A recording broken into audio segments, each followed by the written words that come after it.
Yes, welcome back to our interview segment. As always, we sit down with different people in our segment, and today we are here at Asante, and we are joined by the brand manager of Asante. You're welcome to our interview. So thank you again, Christian, for giving us the opportunity to present Asante and the brand. So my name is Aude Bisserbe, and I'm the brand manager of Asante. I'm basically in charge of the business development, the brand image, and also a bit of project management as well, with different training programs that we have here in Rwanda. So tell us a little bit about Asante, the fashion brand that we saw when everything started, and we are here at the shop. So tell us a little bit about the background of the brand. Where did everything start, and how did everything start with Asante?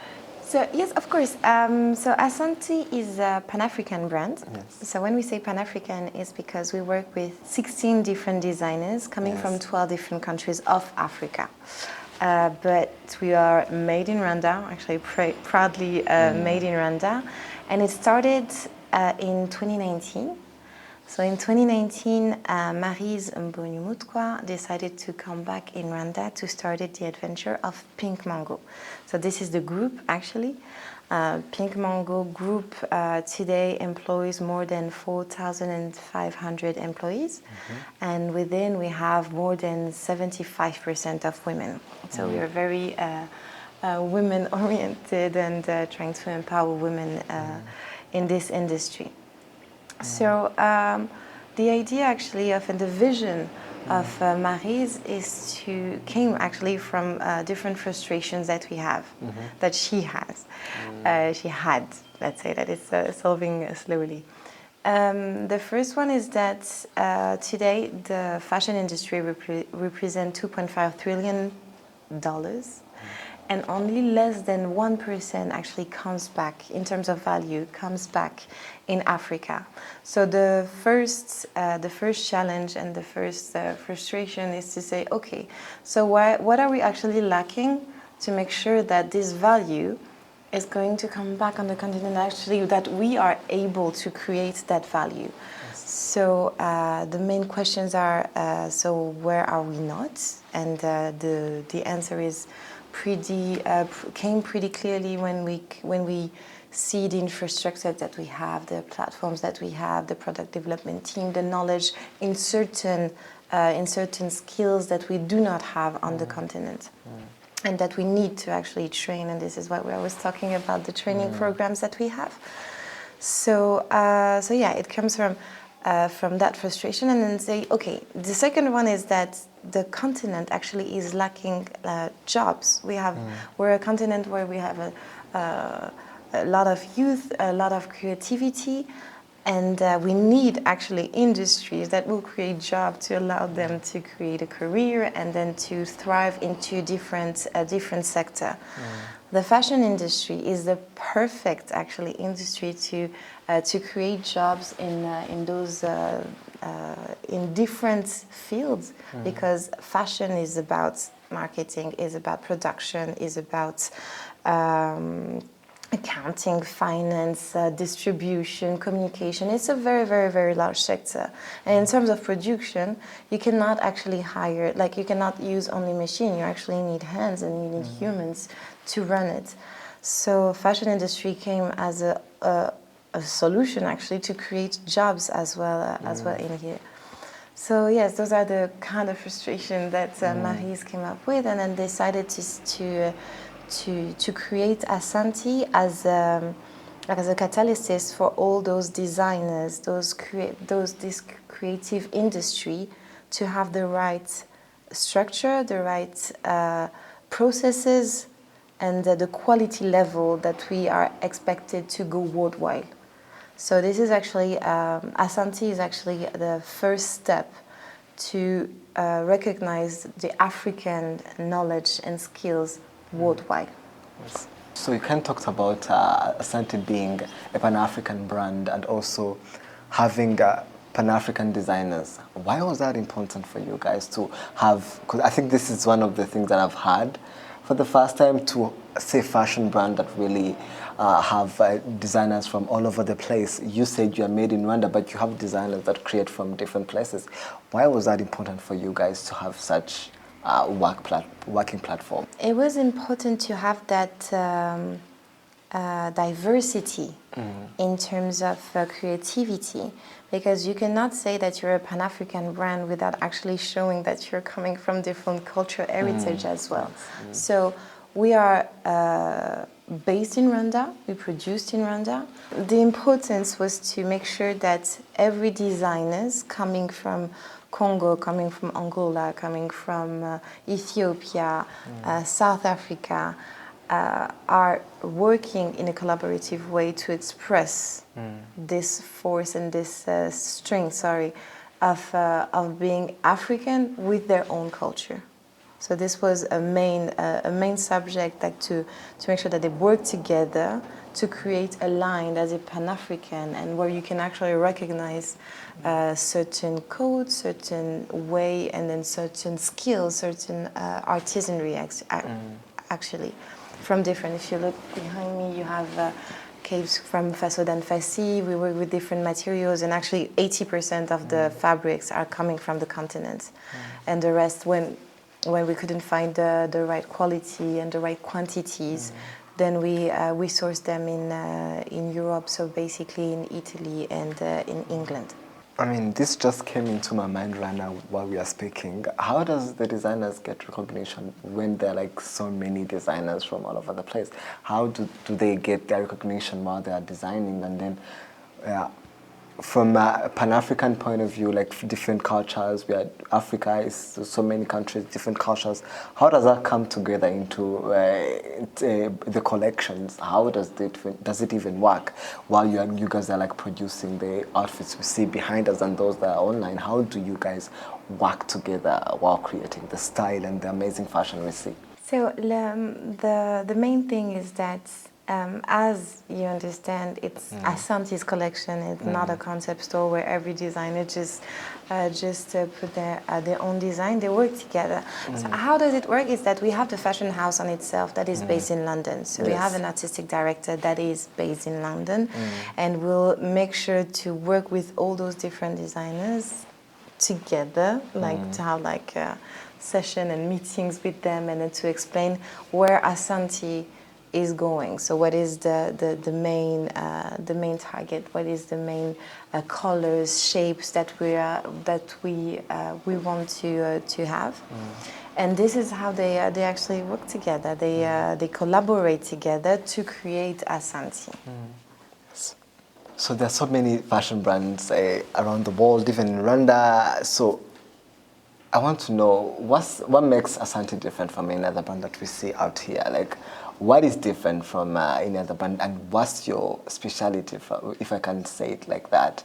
Because we have so many brands in Rwanda. We have developed from, so many things, and we have come from Kitenge now to having our own garments and everything. What makes Asante different from any other brand? The fact that we're working with 16 different designers coming from 12 different countries is actually a first. It allows us to have a much more creativity and much more different design, and when we articulate them in the sense that we've done, then you have something that is actually coherent. So the possibilities are limitless in terms of creativity because of all the designers that we have. The second thing is, and I think one of the most important one is the level of quality that we have. As I said, the products that we have are developed in London. So the designer coming from Africa, but then we have this fashion house that, for the moment, is still in London. Is going to be so those skills are going to be transmitted on the continent, maybe in Rwanda or into another hub, to have that quality level. So if you look at the definition that we have on each product, this is something that you don't normally see. Actually, when we went to fairs in London and then to fairs in Paris, for example, the public was actually surprised that we could have that level of quality on the continent and in Rwanda. So this is the main strength of Asante. The last thing I would say that is the vision behind the vision of Maryse, who really wants Asante to be an example for all those designers to go worldwide, and then to use those infrastructure for them as well, for their own brands. This is a fashion show. We want to get into more fashion and everything. I want to know more into like the fashion that we see, like the one that is behind us, one that we have here. So tell us what, in terms of fashion and design, what is Asante? What are you guys giving to the public? What is so different from your other brand in terms of the way, the inspirations you have while creating this collection and everything? And tell us how many collections do you have out right now? Yes. So at the moment we have one collection. So the first collection name is Zaliwa, yes. Which means the beginning in Swahili. And we just started to have the 7 first references of the second collection. Yes. So we are a slow fashion brand, so we are gradually welcoming those new references from the second collection, which is Fahadi, and which means pride in Swahili as well. And so the second collection will be in store completely, because we have more than 40 references coming for the second collection by the end of next month normally, and I'll be able to show you the first references afterward. What is so as those are the first collection, this is for the moment dedicated to women. But then we also noticed that a lot of men are also eager to have our designs as well. So we are going to have the men collection by the month of September. So in September we have a capsule designed by Marie-Paco Alfonsine, who is the previous technical director of Christian Dior. Wow. And he's the one who's designed the men's collection, and we're very, very excited to... That's so huge. That's really huge, yeah, and we're looking for it by September. So hopefully by the end of September. Are we having a whole fashion show? No. No, we're not having a whole fashion show, but we'll definitely do an event for it. So we're going to launch it, and then to welcome you guys to discover the new collection. So tell us, what is the inspiration behind the Asante outfits that we see? What are you guys? Who are you producing for things like this? So the main inspiration is that Asante wanted to give to the public an African outfit that would be able to be worn by everyone, actually. Yes. So you don't have to be African to buy Asante. You can actually wear like any denim or any shirts that we have, knowing that it's actually coming from Africa without being folkloric or something that would be less easy to wear for a Caucasian, for an Asian, for everyone.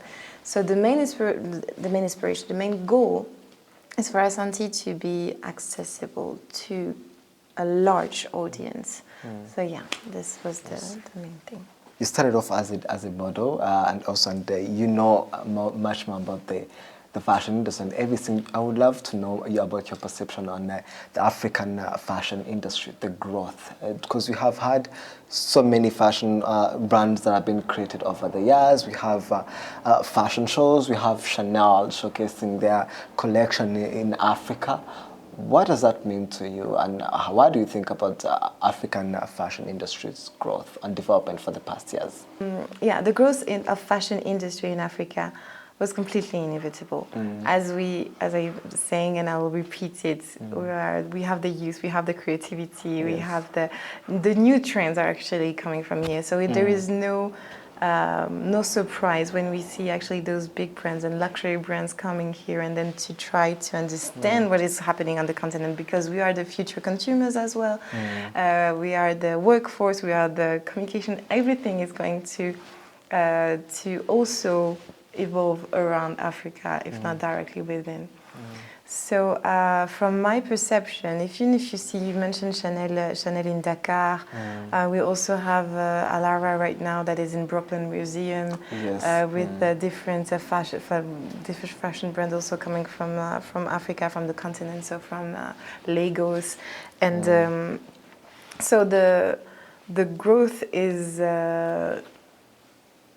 visible and makes sense in every level, in business-wise, creativity, youth.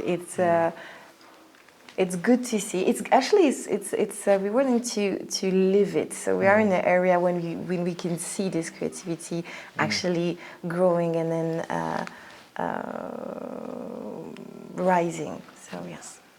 The Made in Rwanda movement has been a success so far. We have had, we talk about African success, but let's talk also about our Rwandan fashion industry's success. For the Made in Rwanda so far, since the government launched the program, it has been a success so far. What do you think about Rwanda? What do you think about our fashion industry? Let's leave the African side of it, but let's come to our, come in Rwanda. What do you think about our industry in terms of the fashion industry? What are we producing in terms of the successfulness of the brands, and what do you think where we are? Where are we right now as fashion brands in Rwanda? Well, again, in terms of fashion industry in Rwanda, I think we have been blessed with a government that understands actually the needs and that of the industry. And different industry, but in fashion industry as well. I think it started in 2016 when the president decided to block the second-hand market, not to block, but to raise the prices of the second-hand market. That actually emphasized and then make sure that we were going to increase our local production.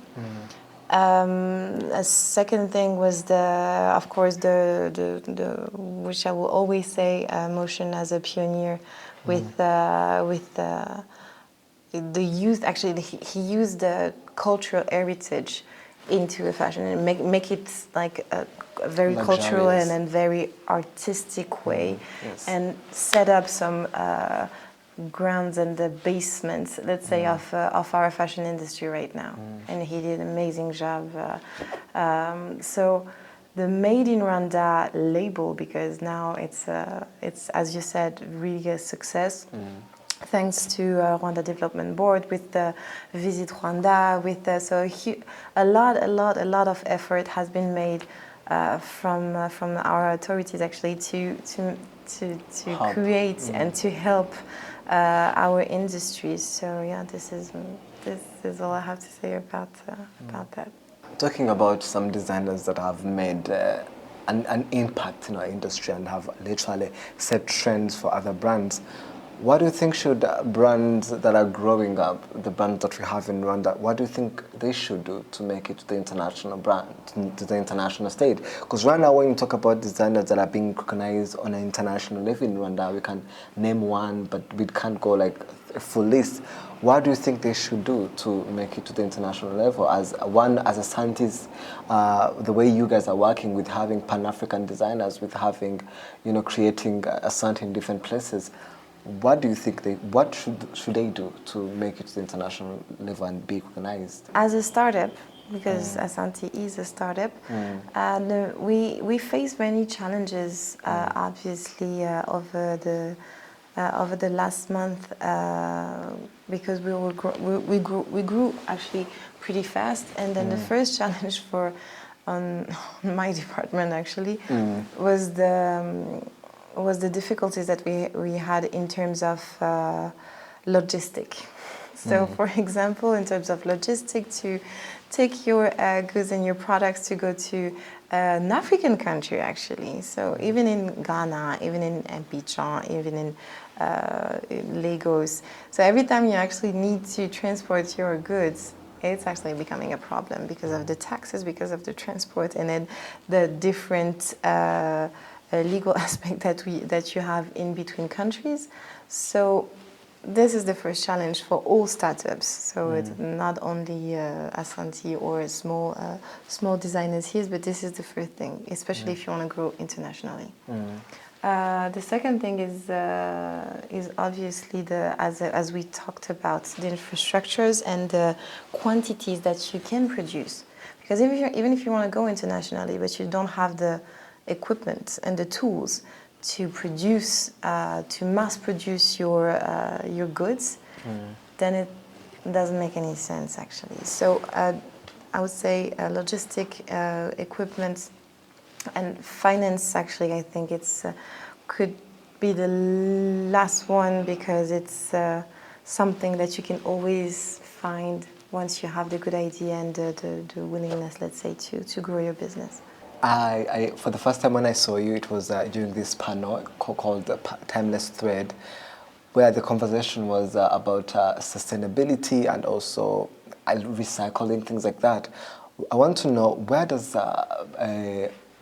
Asante as a brand stand in terms of sustainable and recycling? Because we have had these conversations in the fashion industry for the past years, really, but some designers are just like starting up to know those kind of conversation. Where do Asante stand in terms of sustainability and producing things that really have an amazing and positive impact to our society and environment?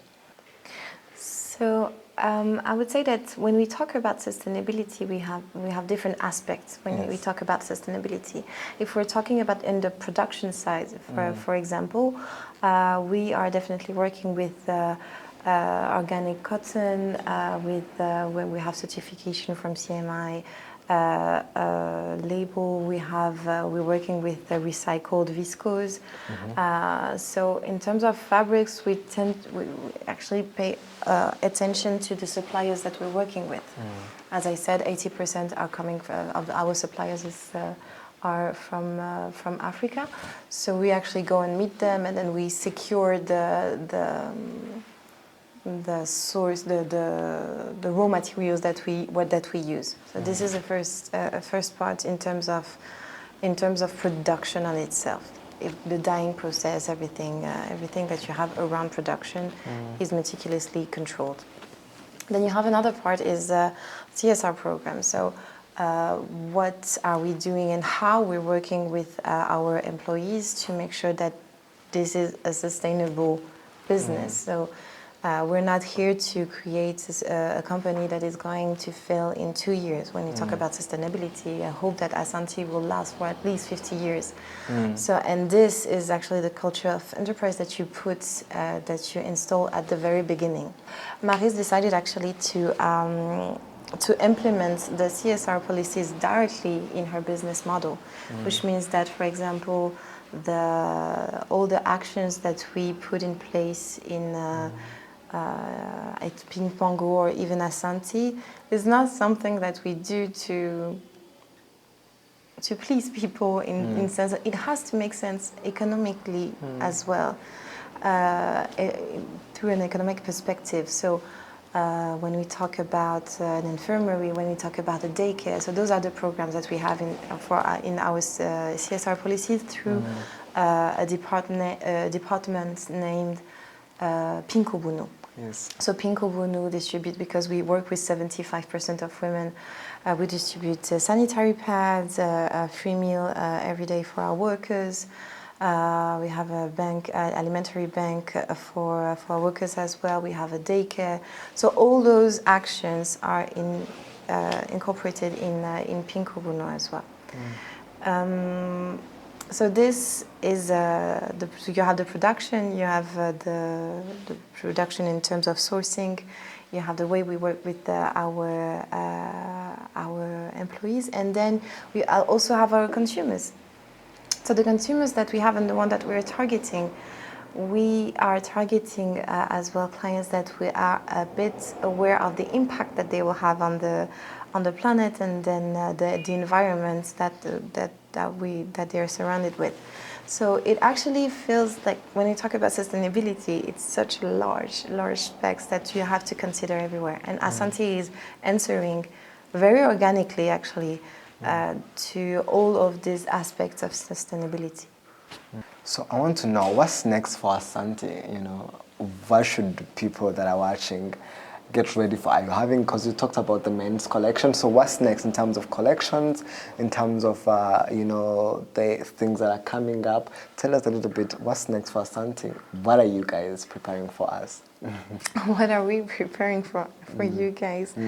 So as you said, you have the men collection, and we are really waiting for it. And the next, so this is the thing. We have the second collection that is By going the way, to before we be. go anywhere, like how did that connection of working with Maria from in Christian Dior, how did the connection start with collaborating with him and creating your collection? How did we met? Yeah, Actually, Marie everything. Paco Alphonsine, this is the magic of Marie's. I have no idea, but she was always What's like having connected such to. a huge person in Asante collaborate? What is? Tell us, how does it feel to collaborate and work with such a huge person? A huge heart for starter. It's actually very encouraging to see the curiosity and the eagerness for those kind of renowned persons from fashion industry paying attention to a brand, still a small brand as Asantii, to work with us. So as I said, I really don't know how they met, but again, it makes sense because Marie's has more than 20 years of experience in the industry, so she's very well connected. And then obviously, when she decided to work. To have those factory and manufacture in Rwanda, obviously she brought back with her a lot of big network in fashion industry in general. So this is how the connection was done. On our side, so Paco came twice in Rwanda, and it was really interesting to see his method, and then for him to discover Rwanda as well. So knowing that it's only the beginning actually of those kind of collaboration, because in product development part, it used to be the vice president of Burberry in production and product development as well. So we are already surrounded by a professional of luxury sector. So the merchandising manager right now is coming from Louis Vuitton and from Chanel. So all this team is actually have a huge background in luxury, in very take a lot of attention to details. So they're very detail oriented, and it's actually something that was missing in Rwanda on my part, I think, because really did, yes. it was. It's really good to know that we're finally there, and then we're finally able to use those skills to be more about quality and details into fashion. So thank you very much for joining us today. It was such an honor to have you here. Thank you very much for your time and to watch a little bit of the universe of Asante. Yes. Thank you. Thank you so much.